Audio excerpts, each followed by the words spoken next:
আমি রূপু। বাবার দেওয়া এই নামটি ভীষণ ছিল প্রিয়, কিন্তু মায়ের কাছে একটা স্বপ্ন ছিল যেন তার সন্তান অ্যাজ আ ছেলে রূপে পৃথিবীতে আসে। বাবা চেয়েছিল একটি মিষ্টি ফুটফুটে মেয়ে। ভগবানও দ্বন্দ্বে পড়ে আমাকে একটি ছেলের রূপে পৃথিবীতে পাঠালো। মন থেকে নিজেকে নারী মনে করছি, কিন্তু দেহে তো আমার পুরুষের। আমি তখন ভগবানের কাছে গিয়ে বসে রোজ কাঁদতাম, হে প্রভু, পরজন্মে হয়েও যেন রাধা, এ জন্মে হয়েও যেন বনমালী। বাবা মা ছাড়া পৃথিবীতে এই জগতে কেউ নেই। আমার কাছেও আমার বাবা মা খুব প্রিয়। জীবন আমাকে শিখিয়ে দিয়েছে কিভাবে লড়াই করতে হয়।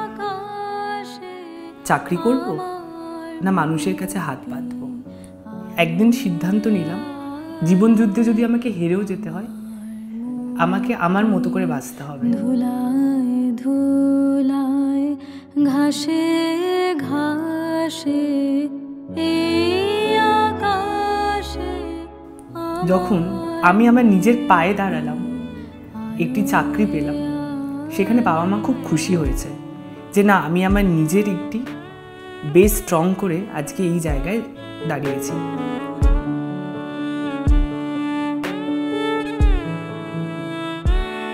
এবার পালা আমার কর্মজগতে, যেখানে আমার কাজটাকে প্রাধান্য দেওয়াটাই সর্বোচ্চ কাম্য।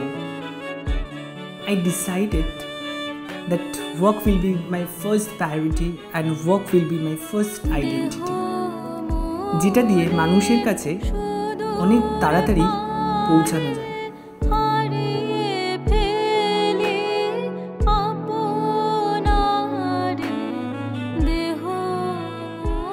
ক্লায়েন্টরাও আমাকে রূপু হিসাবেই মেনে নিয়েছে এবং আমার আত্মবিশ্বাসের আর একটা সিঁড়িতে এক ধাপ করে আমাকে এগিয়ে দিয়েছে। আমার কর্মজগতে অফিস কালিগরা আমাকে তার জীবনের একটা অঙ্গ করে নিয়েছে। যখন থেকে নিজেকে ভালোবাসতে শুরু করেছি, আমার বন্ধুদের কাছেও আমার গ্রহণযোগ্যতা আরও যেন বেড়ে গেছে। আমার যুদ্ধের সার্থকতা কখনোই হতো না যদি না নিজেকে আমি লুকিয়ে রাখতাম। Don't hide, wear your pride.